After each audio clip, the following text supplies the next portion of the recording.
intention behind that to try to re-level those demands again? Are we expecting the fall in price for the larger pitches to mean that more people decide to rent them, hire them?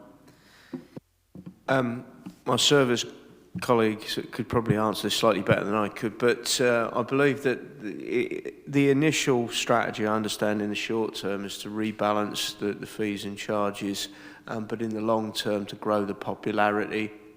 The fees and charges in this area, but in the medium term, the hope is it will generate extra business and additional income as a consequence of that. But there's no overall income in activity assumed for 2021. Okay.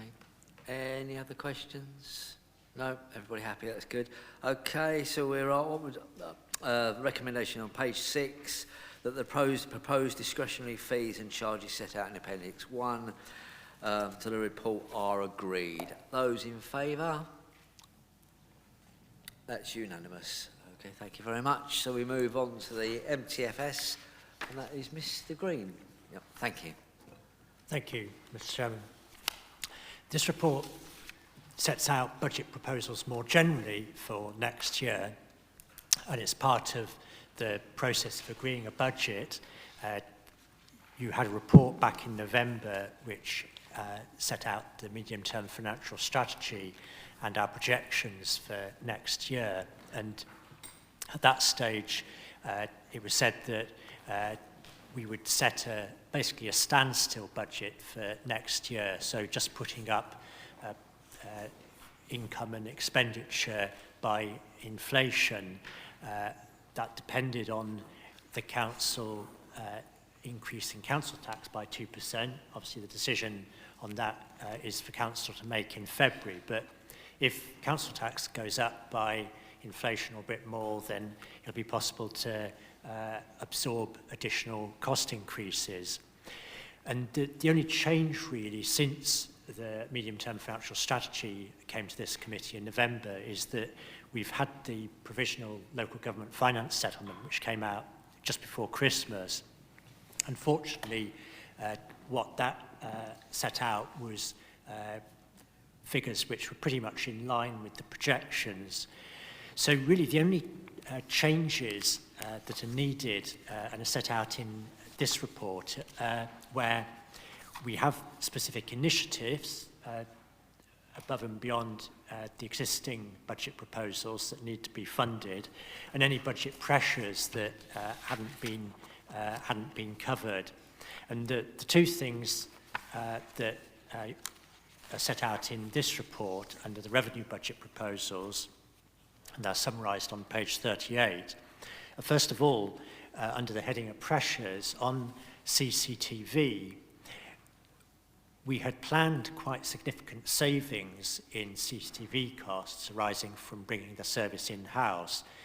Now that we're close to actually implementing the in-house CCTV service, it looks as though we will have rather more costs than had been expected. So there's an extra 30,000 for the ongoing cost of the CCTV service, but that can be covered by a legal contingency that's not needed. So that's why on page 38 you see an extra 30 going in and then 30 coming out.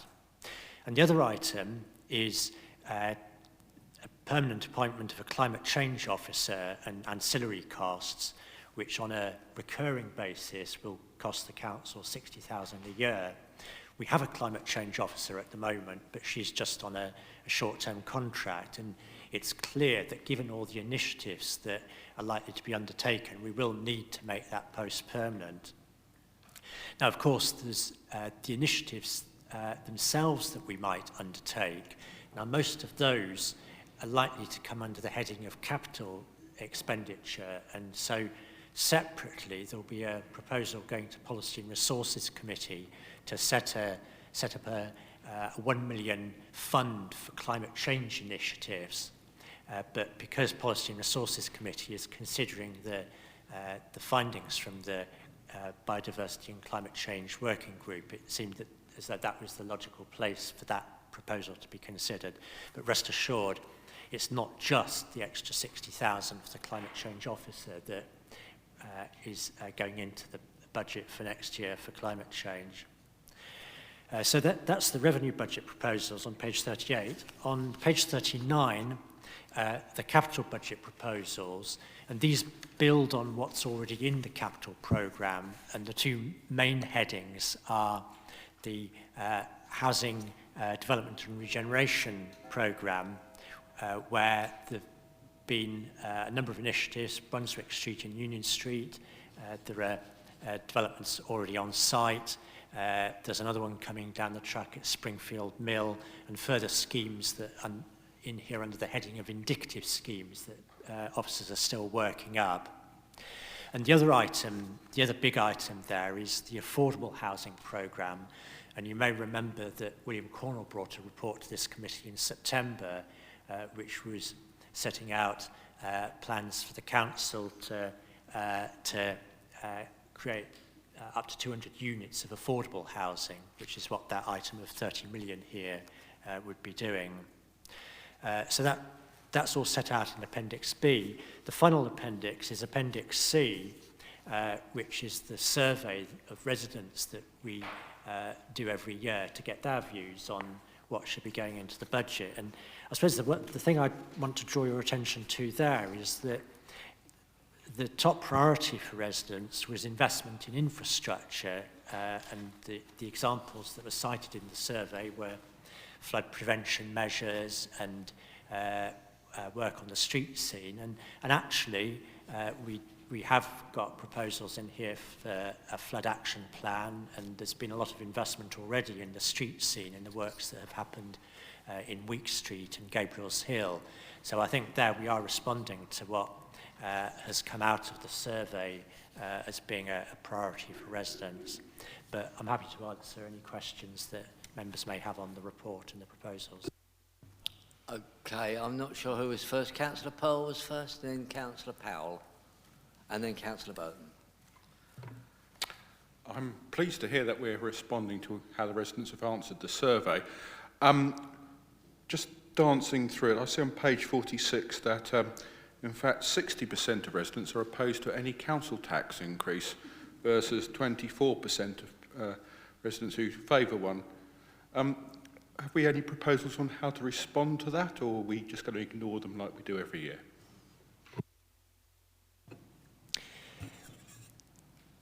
What we're proposing to council in February, and in the end it's a member decision, is that council tax is maintained at roughly a constant level in real terms. So there's an inflationary increase, but no more than that.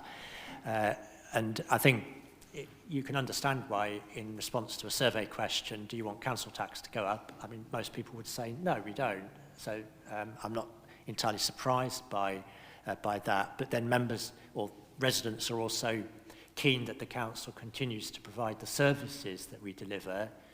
So, I mean, there's got to be a balance between the two. If we were to freeze council tax, it would mean having to make decisions about what services we continue to provide. Okay, that was an officer answer and not a political answer, a member answer. I think he did. Councillor Powell. Sorry, just an observation really, Mr Chairman. The fact that only 881 people actually responded to this survey out of the total population of Maidstone, I'd like to know what that was in percentage terms. It's not very high, is it?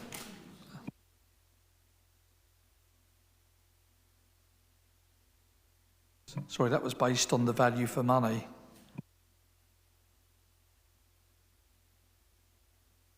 Sorry, was that a comment or a question? No, it's just an observation really, that it was such a low amount of people actually responded to a survey.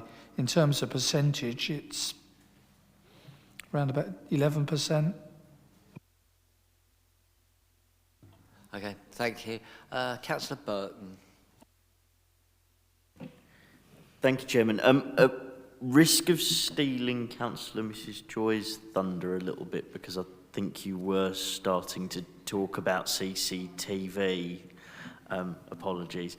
I'd like to dig a little bit into this as well. So, firstly, disappointing that we didn't foresee 30 grand a year in additional costs from when we made the decision to renew our CCTV, albeit in a different manner, because I think that would have had a significant impact on the decision at the time if we had known that. So I'd like a little bit more information on what those costs are, why we didn't foresee them.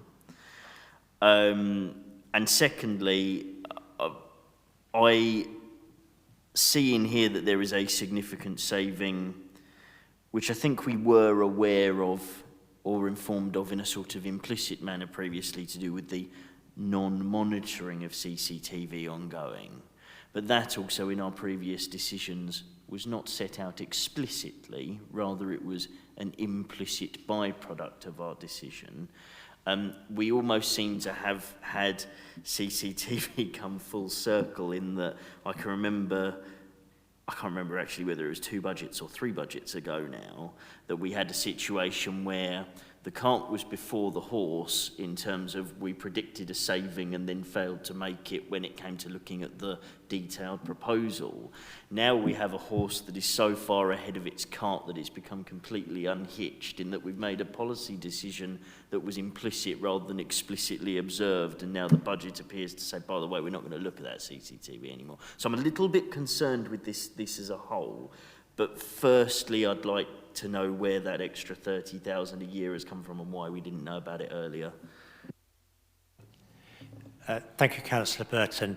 I'll let John Littlemore come in as well, but the first point I'd make is that if you look at Appendix A, we had assumed total savings from the change in provision of CTV of 180,000 if you take the 25,000 from the commissioning review and the 155,000 from seizing monitoring of cameras. That was 180,000.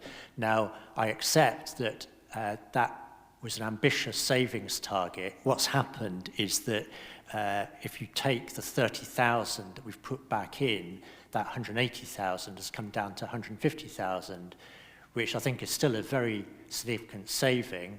And we do still have a CCTV service. It's just that we don't have the 24-hour-a-day monitoring that was previously taking place.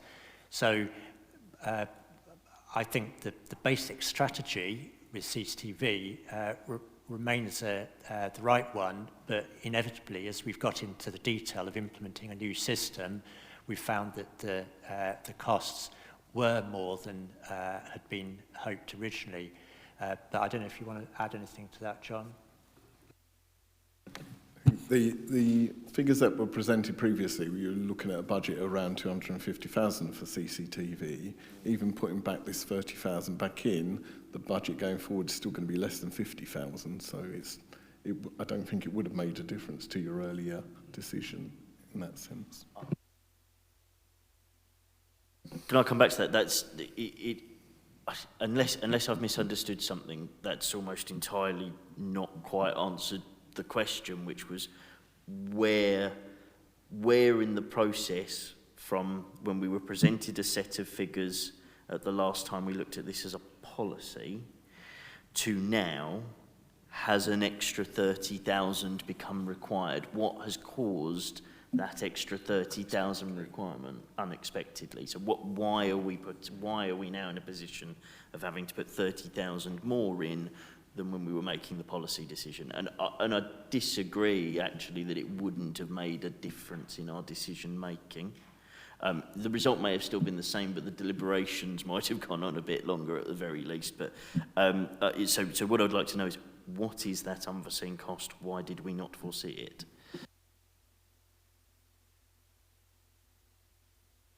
John? I think there was an internal debate about how much the new service would, in revenue terms, would cost going forward. And not all of that was fully known to us at the time that the paper was written. our learning has improved over time. And I would say that this is more of a contingency budget rather than this is the actual budget. Because some of the technology that we've had to use and the way that the transmissions are going to be provided by Wi-Fi and how we were going to do that and achieve that has altered since that was a technology that was due to technology that couldn't be avoided. We won't know until we've run the system for a full 12 months what the actual costs are. Now, as I say, putting the £30,000 against the budget was really a contingency to make sure that we weren't going to overspend running the new service. As I say, my expectation is, the hope is that it's actually going to be far less than that, and we can report that to you next year. Okay, I do understand that.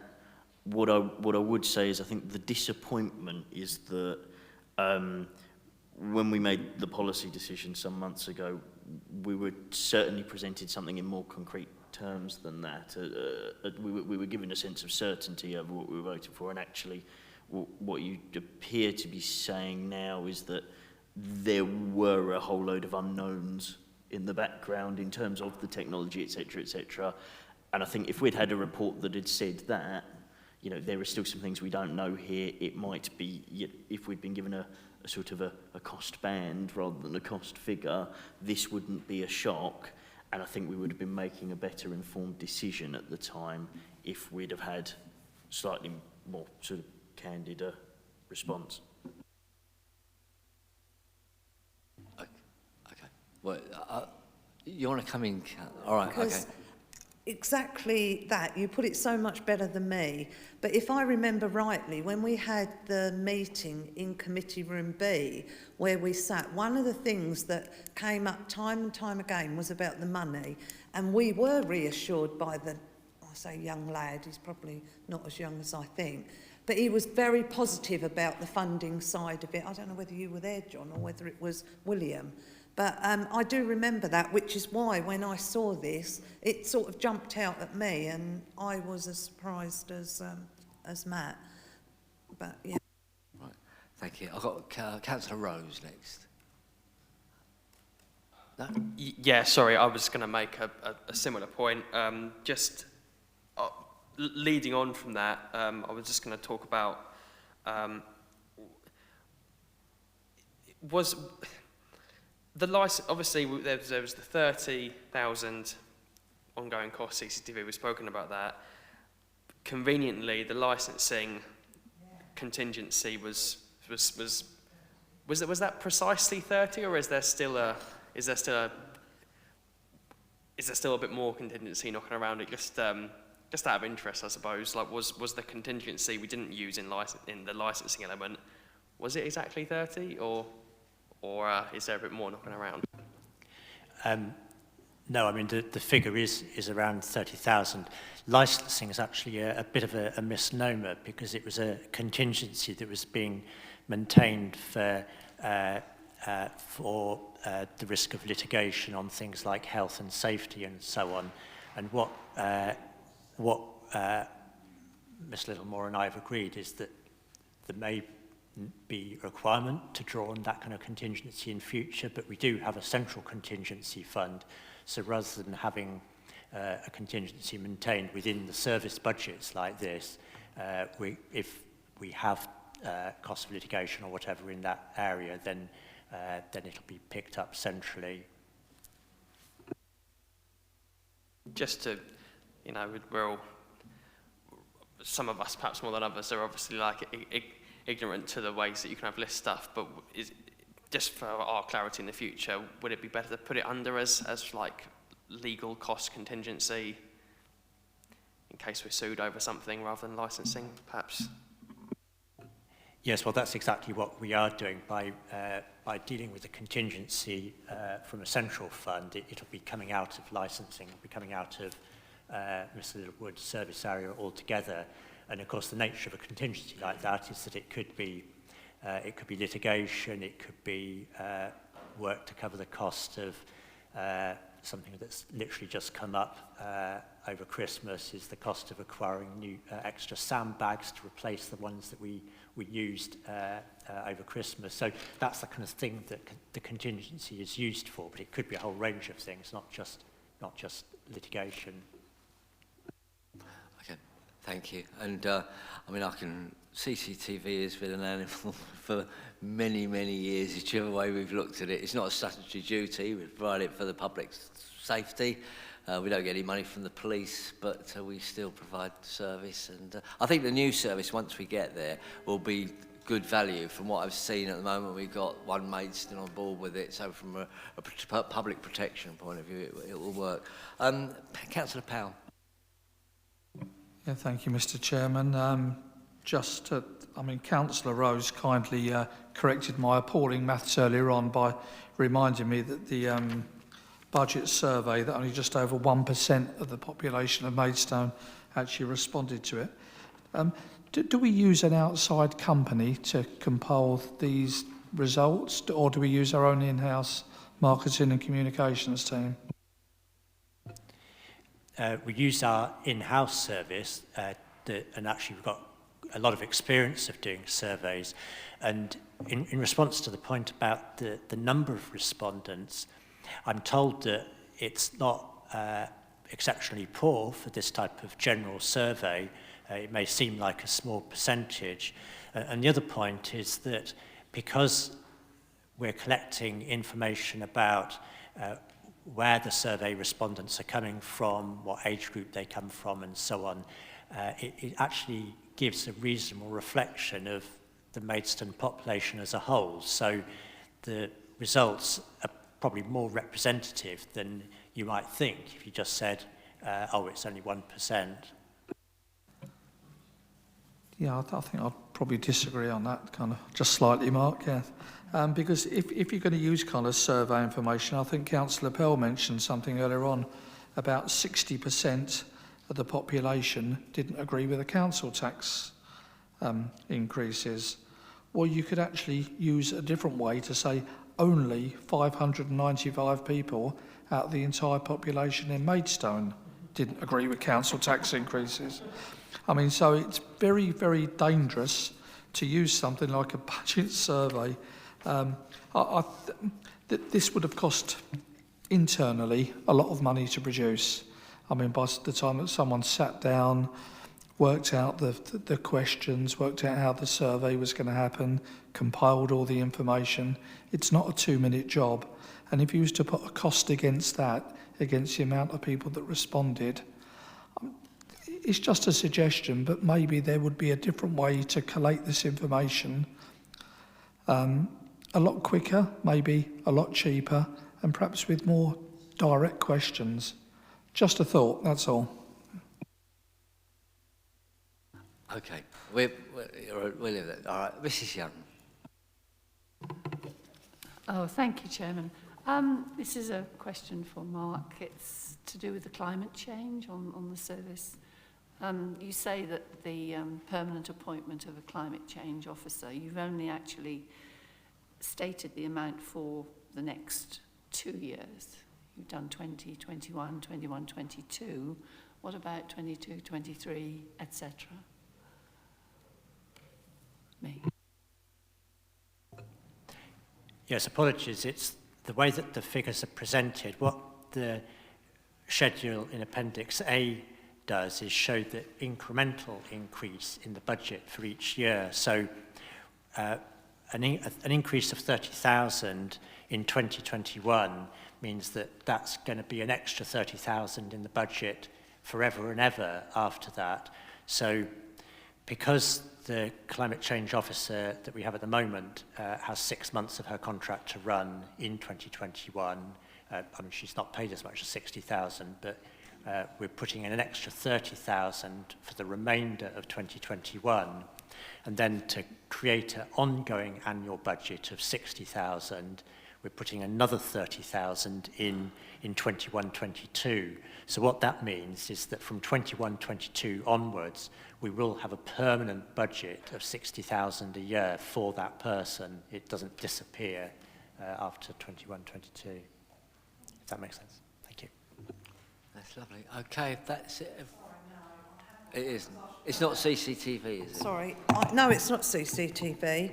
The other one, I really do need clarification. I don't know whether I missed a meeting, and it could be, that's why I don't know anything about this. When we did the work programme, I'm hoping someone else is with me on this, we talked about these water fountains and filling up bottles. I didn't know anything about that until I heard that on the work programme and what I read in here. So my question is, where did it come from? Did I miss it at a meeting, or is it something that was talked about outside of a meeting and then come to us? Because I think I must be the only one who doesn't know about it. Do you know? Oh, good. Right. So I'd like some clarification. It's not quite spelt out that clearly, but in the waste strategy that came to this committee, it talked about investments in infrastructure and things like that for initiatives to reduce waste. And so, as such, when Mr. Green asked for sort of suggestions of what we'd want capital funding for, actually that as an initiative was put forward to come here to seek funding to actually go ahead with water fountains.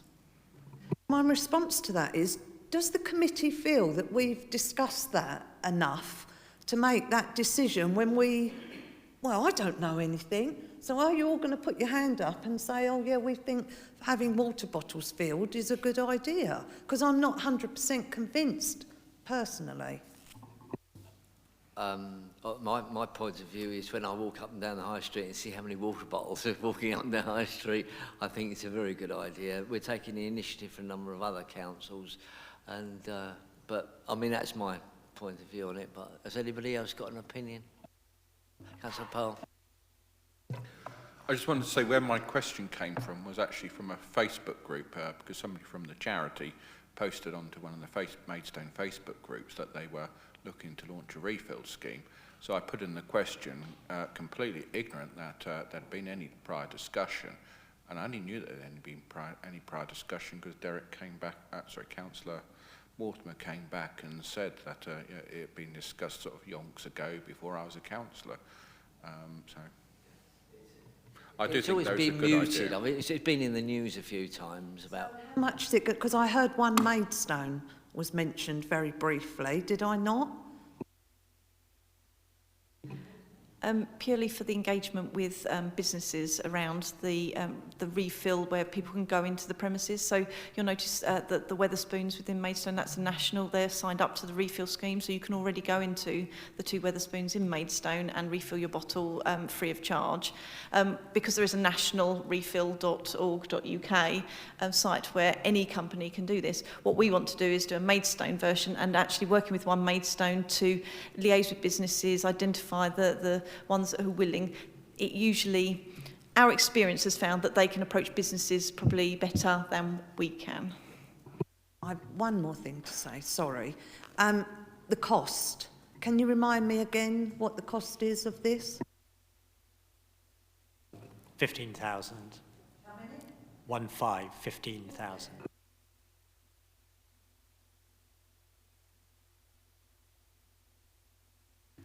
Okay, members, that's it for this evening. We just need to agree the recommendations on page 30. That's on agreeing Appendix A and for submission to Policy and Resources and Appendix B to Policy and Resources. Is that agreed? No, we need to vote on this, I beg your pardon. Yeah, we do. Sorry, Chairman.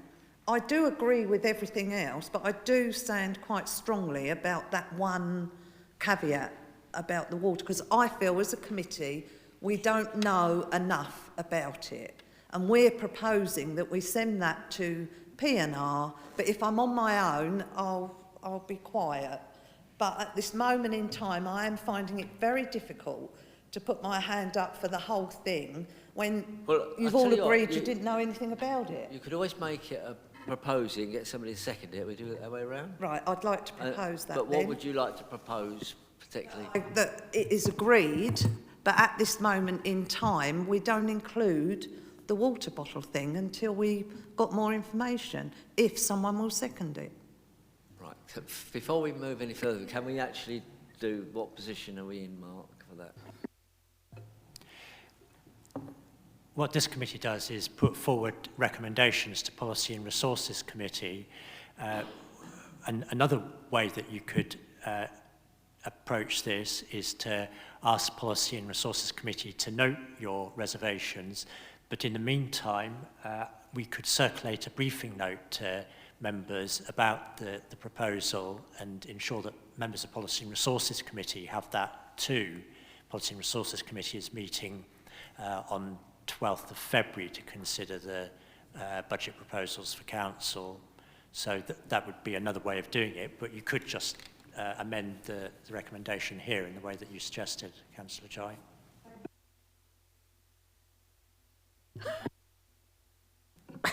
I was only going to sort of add to, I'd like to be able to, because I do understand where you're coming from about we haven't given a great deal of consideration to this committee. What I would caveat it with, and the reason I wouldn't support what you're putting forward, is that we might put this in as a recommendation in budget terms. That doesn't preclude us possibly asking for a report to come to the next Chi committee to actually look at whether we choose then to spend that budget. Yeah? So the budget could be there such that if we decide that they're worth going ahead with, we can do so. So could I have that as a formal on record request, Mr. Chairman, that we have that come forward at a future committee meeting?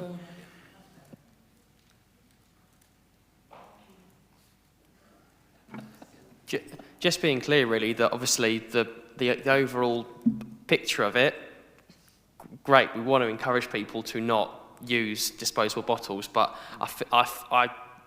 you're right, I don't feel like I miss many meetings either, that we've kind of talked about this too much. So yeah, just to be clear, I don't think any of us are against the concept, but perhaps just the money parts of it, you know, and what different options it might entail. Okay. We're just putting some words together at the moment for this.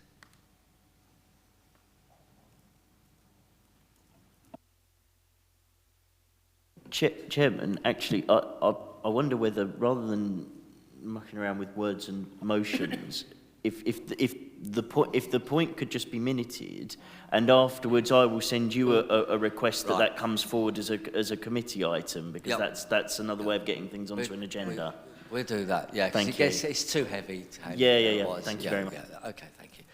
Okay, so we will agree the recommendations as on page 30 with the proviso, so it's recorded that we have the item come back regarding the drinking fountains and it's put on the work programme before any work goes forward in real terms. Yep. Okay, thank you. Okay, that ends the meeting then. Thank you very much. Oh, we need to vote. Oh, we need to vote on this. You're all nodding your heads. Those in favour? Right. Right, that's unanimous. Thank you.